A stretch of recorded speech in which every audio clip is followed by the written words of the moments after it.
ரஷ்யாவோட லான்செட் ட்ரோன்கள் நம்ம எல்லாத்துக்குமே நல்லா தெரியும். ரஷ்யாவோட லான்செட் ட்ரோன்கள் தன்னிச்சையா முடிவெடுத்து இலக்க குறி வச்சு துல்லியமா போய் தாக்கி அளிக்கும். எந்த அளவுக்கு கை கொடுக்குது அப்படிங்கிறது நம்மளுக்கு எல்லாத்துக்கும் நல்லாவே தெரியும். ரொம்ப சூப்பரா இந்த போர்க்களத்துல ரஷ்யாவுக்கு கை கொடுக்குதுன்னே சொல்லப்படலாம்.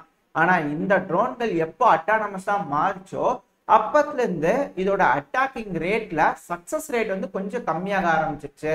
ஏன்னா இந்த டேங்குகள்லாம் இந்த மர வரிசையில மரத்துக்கு நடுவுல எல்லாம் போய் ஒளிஞ்சிருக்கிறதுனால இந்த எலக்ட்ரானிக் வார்ஃபேரை யூஸ் பண்றதுனால உக்ரைன் தரப்புல இருந்து இந்த லான்செட் ட்ரோன்களுக்கு அந்த குறி வைக்கிறாங்க இல்லையா, உக்ரைனோட டேங்க்கள் குறி வச்சு போகும்போது அதோட சிக்னல் தடப்பட்டுட்டே இருக்கிறதுனால இந்த லான்செட் ட்ரோன்கள் அதிகமா மரத்துல மோதிடுது அப்படிங்கிறது போல செய்திகள்லாம் வந்துட்டு இருந்தது. அப்ப ரஷ்யாவுக்கு வந்து இது ஒரு தலைவலியா மாறிடுச்சு. என்னதான் அதிநவீனமான ட்ரோன்களா இருந்தாலும் சில டிராபேக்ஸ் இருக்குதானே செய்யும்.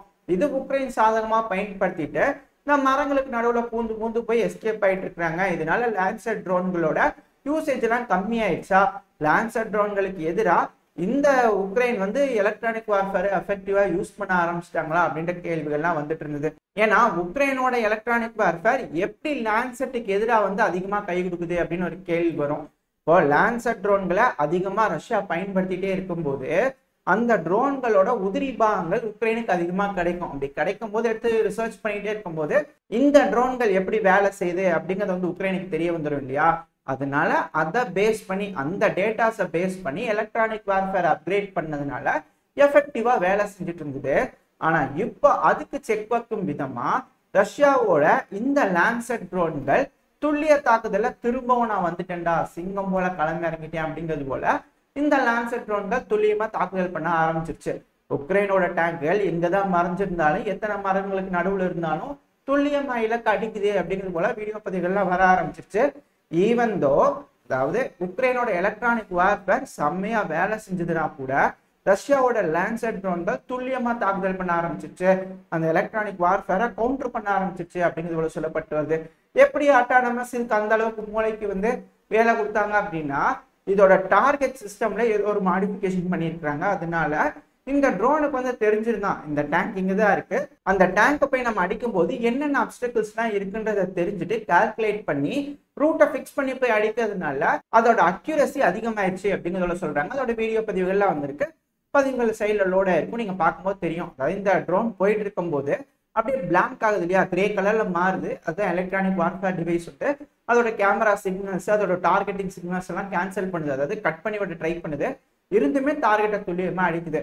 இது போல பல வீடியோக்கள் இப்ப திரும்பவும் வெளியே வர ஆரம்பிச்சிச்சு. இப்ப திரும்பவும் இந்த லான்செட் ட்ரோன்கள் உக்ரைனுக்கு தலைவலியா மாறிடுச்சு. இதை திரும்பியும் உக்ரைன் வந்து கவுண்டர் பண்றதுக்கு என்ன மெஷர் எடுக்கிறாங்க அப்படிங்கிறத பொறுத்து இருந்து பார்ப்போம். வர வர இந்த அமெரிக்காவோட மீடியாக்களுக்கு வேலையே இல்லை அப்படிங்கிறதோடதான் தெரிய வருது. இல்லை நியூஸுக்கு ஏதாவது பஞ்சமா அப்படிங்கிறது தெரியல.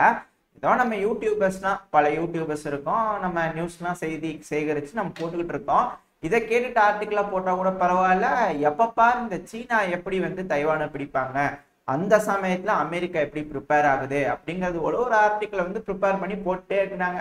அதாவது இது போல சீனா ஆம்பிபிஎஸ் லேண்டிங் பண்ண வந்தாங்கன்னா இப்படி அமெரிக்கா பண்ணோம், அது பண்ணிடும் இது பண்ணிடும் அப்படிங்கிறது போல நம்ம வகை வகையா திட்டம் போட்டு கொடுக்குறாங்க. ஐடியாவே இல்லை சீனாக்கு இல்லைன்னா கூட ஓ இப்படி எல்லாம் பண்ணலாமா அப்படிங்கிறது போல சீனாக்கு யோசனை சொல்ற அளவுக்கு இவங்களோட திட்டம்லாம் இருக்குது. இது ஒரு வகை இருந்துட்டு போட்டோம். இப்ப அமெரிக்கா என்ன செய்ய போகுது, ஜோர்டன்ல 9 அமெரிக்க வீரர்கள் இறந்துட்டாங்க. ஏன்னா இப்படித்தான் இந்த 2ஆம் உலக போர்ல இந்த அமெரிக்காவோட வீரர்கள் வந்து சீனாவோட எல்ஓசி இருக்குல்ல அந்த இடத்துல இருந்தாங்க. அப்போ சீனாவும் அமெரிக்காவும் பட்டே நட்பு, அப்படியே தோஸ்து படா தோஸ்து. அந்த சமயத்துல அமெரிக்காவோட போர் கப்பல் வந்து பாத்தீங்கன்னா சீனாக்குள்ள இருந்தது. அப்போ வந்து இந்த ஜப்பான் என்ன பண்ணாங்கன்னா சீனா ஃபுல்லா கண்ட்ரோல் எடுக்கணும், ஃபுல்லா பிடிக்கணும்ன்ற நினைப்புல தார்மாரா அட்டாக் பண்ணிட்டு இருந்தாங்க. அப்படி ஒரு குண்டு வந்து என்ன பண்ணிருச்சு, இந்த அமெரிக்காவோட படகு மேல விழுந்ததுனால சாம்சங் அப்படிங்கிறதோட ஜப்பான் மேல போட்டாங்க. அதுக்கப்புறம் ஜப்பான் கோவம் வந்து பேர்ல் ஹார்பர் அட்டாக் பண்ணாங்க. இதெல்லாம் வரலாறு. இப்போ அதே போல ஒரு இன்சிடென்ட் தான் இப்போ ஜோர்டன்ல நடந்திருக்கு அப்படிங்கிறதோட சொல்லப்பட்டு வருது. இப்போ அந்த இன்சிடென்ட் நடந்துச்சு. அதாவது இதுக்கு முன்னாடி ஒருத்தவங்களா சொன்னாங்களா பேர்ல் ஹார்பர் எஃபெக்ட் வந்து திரும்பவும் நடக்கிற அளவுக்கு வெயிட் பண்ணக்கூடாது அப்படிங்கிறதோட சொல்லிட்டு இருந்தாங்க இல்லையா. இது எஸ்டோனியா தரப்புன்னு நினைக்கிறேன், அதெல்லாம் நம்ம செய்தியில கவர் பண்ணியிருப்போம். இப்போ அதெல்லாம் வச்சு பார்க்கும்போது இது பேர்ல் ஹார்பர் எஃபெக்ட்டுக்கு அடுத்த ஒரு ஸ்டெப் கிரியேட் பண்ணுதான். ஏன்னா இப்படித்தான் லைன் எல்லாம் நடந்துச்சு, அதே போல இது நடக்குதா அப்படிங்கிறதோட தோணுது. ஏன்னா அமெரிக்கா தரப்புல இருந்து என்ன சொல்லிக்கிறாங்கன்னா அமெரிக்காவோட அதிபரான ஜோ பைடன் அவர்கள்ட்ட போய் கேட்டுக்கிறாங்க, ஏங்க இப்போ ஈரான் தான் இதுக்கு காரணம் நீங்க நினைக்கிறீங்களான்னு கேட்டதுக்கு, ஈரான் தான் ஆயுதம் கொடுத்துக்கிறாங்க, அப்ப ஈரானுக்கு இதுல பங்கு இருக்குல்ல அப்படிங்கிறத சொல்லிக்கிறாங்க. அப்போ ரஷ்யா மேலேயும் சில தாக்குதல் நடக்குது. ரஷ்யாவுக்கு எதிராக இப்போ உக்ரைன் இருக்கிறாங்க. இப்போ உக்ரைனுக்கு ஆயுதம் கொடுக்கறது மேற்குலக நாடுகள், அமெரிக்கா. அப்ப அவங்க தான் பொறுப்பா அப்படின்னு சொல்லி ரஷ்யா எடுத்துக்கிட்டு ரஷ்யா அதுக்கான பதிலடி கொடுக்கலாமா? அதுக்கு இவங்களுக்குன்னா ஒண்ணா அவங்களுக்குன்னா ஒண்ணா அப்படிங்கிறது போல கேட்க தோணுது. பட் எதனால இவங்கெல்லாம் எசமான்கள் இல்லையா, அதனால இவங்க என்ன சொன்னாலும் கேட்டுக்கணும், ஆமாச்சாமி போட்டுக்கணும்னு நினைக்கிறாங்க. அதே போல ஒரு சைடு இருந்துட்டு போட்டோம். இப்போ அமெரிக்கா என்ன செய்ய போறாங்க, யார் அடிக்க போறாங்க அப்படிங்கிறத எல்லாரும் விட்டு கவனிச்சுக்கிட்டு இருக்காங்க. சில அனலிஸ்ட்லாம் என்ன சொல்றாங்கன்னா, ஈரானை சொரிஞ்சு விடணும். ஏன்னா அப்பதான் வந்து பைடன் அவர்கள், அமெரிக்காவோட அதிபரான ஜோ பைடன் அவர்களுக்கு வந்து கொஞ்சம் அந்த ஈகோ வந்து சாட்டிஸ்ஃபை ஆகும். இல்லைங்க, அவரோட மனசு கொஞ்சம் சாந்தி அடையும். அப்படிங்கிறதுனால இந்த சிரியால இருக்கக்கூடிய ஈரான் ட்ரூப்ஸ் மேல தாக்குதல் பண்ணிடலாமா? ஏன்னா இது ஒரு ரெட் லைன். அதாவது தம்பிகளா, ஈரானை நான் அடிக்கல, ஈரானோட ட்ரூப்ஸை நான் சிரியால அடிச்சுக்கிறேன் பாத்துக்குங்க, அவ்வளவுதான்.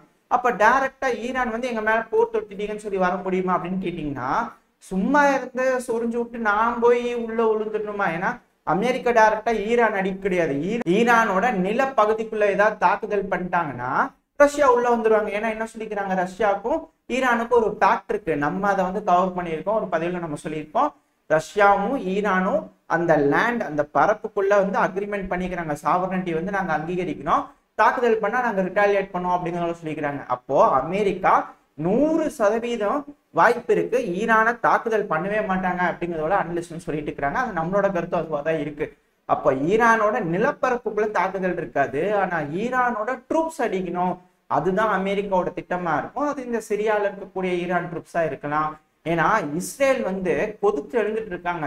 இந்த ஈராக்ல இருக்கக்கூடிய ஹெட் குவார்டர்ஸ் வந்து தாக்குதல் பண்ணிட்டாங்க இல்லையா ஈரானு, அதுக்கு பதிலடி கொடுக்கும் விதமாகவும், இப்ப நடந்த அந்த ஜோர்டன் அட்டாக் இருக்கு இல்லையா, அதுக்கு பழிவாங்கும் விதமாகவும் கண்டிப்பா சிரியால இருக்கக்கூடிய ஈரான் ட்ரூப்ஸ் மேல உதவி இருக்க அமெரிக்கா உதச்சிருவாங்க அப்படிங்கிறத சொல்லப்பட்டு வருது. அது உண்மையா இல்லையாங்கிறது இன்னும் ஒரு சில நாட்கள்ல தெரிஞ்சிடும். இந்த பதிவு நான் இன்னைக்கு ரெக்கார்ட் பண்ணிக்கிறேன். மேபி நாளைக்கு ரிலீஸ் ஆகும்போது அட்டாக் நடந்திருந்தாலும் ஆச்சரியப்படுறதுக்குள்ள என்ன நடக்குது அப்படிங்கிறத பொறுத்து இருந்து பார்ப்போம். இல்லைன்னா ஈரான் பேக்கர்ல இருக்கக்கூடிய சில அமைப்புகள் மேல கண்டிப்பா அடி விழுகும், அதுல மாற்று கருத்தே இல்லை அப்படிங்கிறாங்க. அதனால என்ன நடக்க போகுது அப்படிங்கிறத பொறுத்து இருந்து பார்ப்போம். மொத்தம் இந்த சைடு ஹவுதீஸ் நீண்ட நாள் பொறுப்பு தயாராயிருக்கிறாங்கன்னு போன பதிவுல பார்த்தோம். அது போல செய்திகள்லாம் வந்துட்டு இருக்கு.